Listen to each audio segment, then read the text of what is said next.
joining Sundowners with Panache World, our little endeavor to introduce to you and celebrate the living souls behind very fine properties and resorts. My name is Sanjay Raman. And I'm Loveleen, and you know us both from Panache World, most of you who have joined in. And yeah, we've been pretty jobless for the last 3 or 4 months, given the fact that all hotels were closed and flights were not there, and they're still not there. But time when all of us are at home to get introduced to these people, what has inspired them, what their dreams are. And this is the first in the series. And we thought also, since Karnataka is just opening up and people might be tempted to take road trips but may not have the kind of confidence that they really they want, we thought we'll introduce you first to the people closer home. And I want to first introduce Shubha, who is a out and out South Bangalore girl. And so, hi from South Bangalore. Hi. Although I've not grown up in South Bangalore, but I've married into a family that's from South Bangalore. So now even I'm a Okay. proper South South Bangalore Bangalore, Guji yeah. for you. Hmm. And so Shubha's grown up here. She's always been interested in hospitality as such, but not as a business later, but initially hospitality as we know it at home. So it has been about looking after guests and looking after people at home. And then she went on to do her management studies, and her passion is landscaping and gardening, about which we will talk later. But that is Shubha.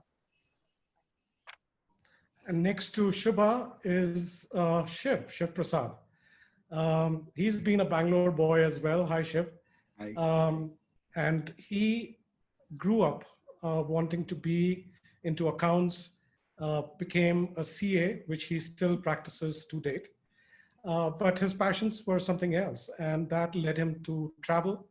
I believe between both of them, they have traveled over 50 countries or close to it now across the world, and that led them to the world of hospitality. Um, a lot of you would be familiar with the two restaurants that they run here, Bay Leaf in Koramangala and 100 Feet Boutique, which in 2001, that was the only restaurant I knew on 100 Feet Road. But it's been great knowing Shiv. I met him a few months ago and uh, loved his resort there and him as a person. Uh, he doesn't talk too much, but we're going to persuade him to do talk a bit more. Hello, Okay, everyone. and Hi from Java, hi. in fact. And good to be here in the evening. It's lovely out here in Java, Chikmagalur. I hope to see you all sometime here. Thanks, Anja, for arranging this, and also Loveleen. Thanks for this. From Kurk, Shiv, if I may come to you now. Um, Fantastic background. That's Mulyangiri, which is the highest peak in Karnataka. Great, both of you are sitting there. Shiv, what was the idea and inspiration behind? I know it kind of started with a homestay or a holiday home kind of idea that you had. And then I think you just went crazy building it into a luxury lodge. Tell us a little bit about the inspiration behind it and what are the influences that have happened in Java Rain? I will start with my childhood. I actually used to come to Chikmagalur every year, 5 times in my childhood, as a trekking to Mulayangiri Hills. And this is really beautiful at that point of time. And I always thought I wish I could buy something.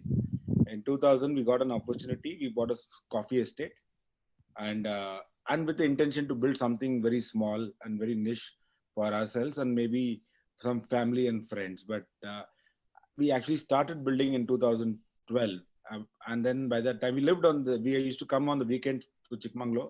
We built a small house for ourselves, and but 2012 we actually thought we'll do a 10-room resort kind of a stuff. And then it led to saying that when we wanted a liquor license, they said you need 20 rooms, and then you needed something else. And so we just then this all started the ball rolling. Then got the place converted. part of the estate converted, and then built something. We built Java Rain for about 3.5 years, from 2012 to 2016, and when we opened our doors, and when we built, we built different things because we have traveled, and we always wanted so many things, and wherever we went, we always thought if this was there. So we tried to put a lot of things which we've seen across the world and we thought was very nice in Chikmagalur. Also, we said we would love to live in the coffee estate. So most of our rooms have been built like that to experience nature. I think that is what our the first aim was. And even though there had to be a structure, a concrete structure for people to sleep and live, but we kept the all glass windows. The walls are all glass, so you can open your curtains and you feel you are actually in the estate. So these are things which we've done, few of the things, and this is the idea behind Java Rain. I think trying to get something to people of Karnataka, especially because this is the birthplace of coffee. So we want to do something very nice here. And why Java Rain? I mean, is there an Indonesian connection? What's the story? Yes, start off. Java is because of the coffee in Java is famous, and Karnataka is Chikmagalur is the birthplace of coffee in India, and I think that's when we wanted to get a connect to coffee, and also rain. Chikmagalur is one of the highest rainfall districts in India, and we have Agumbe, which has got the highest rains in south of India. So mixing both, I thought we love the monsoons, and it's been beautiful. So we wanted to get these two names together. So that's when Java Rain came out. Well, Shubha, I will ask you this now. So when you built it, I know that you have a deep interest in landscapes.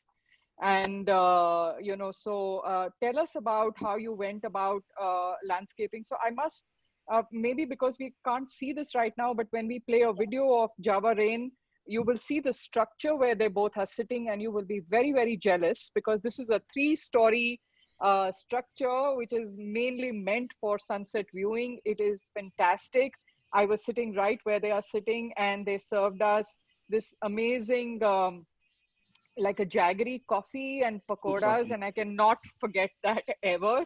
So we'll come back to the landscaping around Java Rain because that is one of the highlights of the place. So how did you go about it, Shubha? The whole landscape part of Java Rain was we didn't wanted these structures to come as a intrusion. It was not something we have just taken and placed it. We wanted it to become like a part of this nature, part of Chikmagalur, part of this place, with coffee.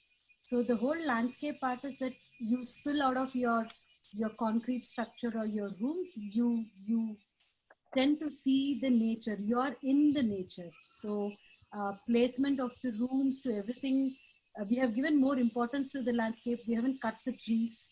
We have retained the grown trees, the natural. Some trees inside the room. So there are a few trees which is part of the bathrooms or rooms. So we have taken a lot of care in thing with nature because we didn't wanted to disturb that. So there is not much of color palettes which is being used here. There is more of greenery. So it's like a coexisting thing of luxury with the greens. Yeah, so, I must tell you that you've really succeeded because whether you're sitting in the restaurant or in the rooms or at this bar that where y'all are sitting, I think it just gives you just feel like you are one with nature for sure. So Shiv, after this all got completed and you had people visiting, do you have any interesting customer stories that people told you, or they've been transformed by coming there? All our customers, everybody feel one thing is, they can relax inside the room. They have a lot of privacy, but they don't have to be right in the room. Since we are continuing from landscape, or I'm just taking a point further from landscape, we have a large sit-outs, which is part of the rooms. I think that is the most important thing people have appreciated over a period of time. Because just staying inside the room sometimes becomes claustrophobic. And I also don't want to spend time in a completely public space in the resort in the dining space or anything. They would like to read a book or do something. And I think this is what we tell our people: experience it. I think the experience is what they'll take for a long time. I think they've always said, they come back and told us they have had a wonderful experience in the villa, staying, just reading and things like that. Is the resort open again? And what sort of SOPs have been put in place now, so that our audience can get a sense of confidence in terms of what hotels and resorts are doing in terms of preparedness to accept guests over? Shiv, you're on mute. Yes, we are open right now. We were started on 8th of this month.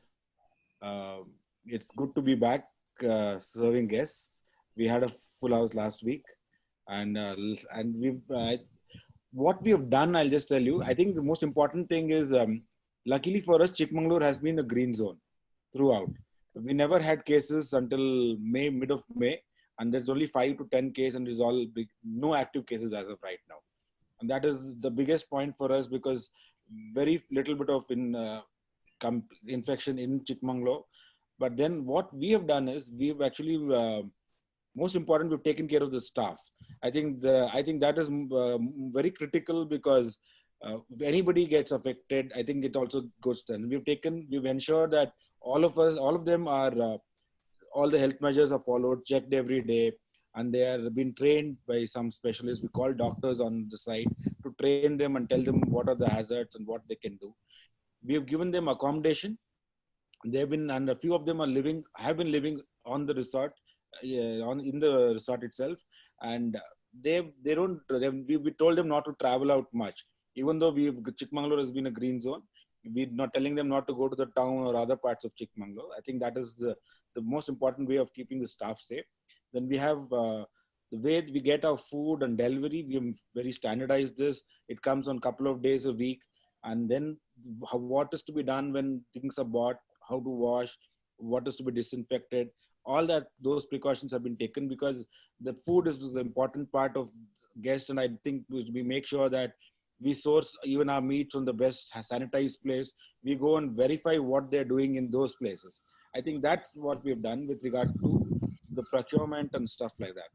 Secondly, we've taken check-ins, and check-ins is the most important. We made it contactless check-ins. We get most of the IDs through emails. Payments are done through online. We give them sanitized key cards, and they just directly go to their room. So they don't spend time. They spend time in and around the resort, but then we don't ask them for the cards or anything. All the luggage, when it's come, is disinfected and sent to their room. I think that you have the advantage of having very villa-like rooms, so they are all separate. Have all our villas. So there are no public. Yes, each of our villas is spread out. Between them, there's 100 feet plus different distance. So all of them have got their own space. The restaurant, we have again done distancing, and we've also allocated tables to people. They have no buffet system, because I think buffet is one thing which we discontinued. I think it's as per the government norms also, buffets are not there. And we are serving all the food on the table. And apart from this, yes, all the other precautions, including sanitizing the kitchen regularly and taking all precautions. I think these are the basic things which we have done. We can go on, but these are the... Yeah, we're over time now. We thought we will schedule this for about 45 minutes. We've gone 10, 15 over. But thank you so much for the audience to have stayed right through. Everyone who joined in have stayed right through to this event. And we've enjoyed bringing it to you. It was all about getting the living souls, like I mentioned, to the fore, so that you could see the people who are involved with these beautiful properties. We will continue to do this over the next few weeks. And every Saturday, it'll be a Saturday Sundowner by Panache World. Thank you again, everyone, for joining. Thank you so much, everyone, for giving your time. Thank you, Shiv. Thank you, Kumar.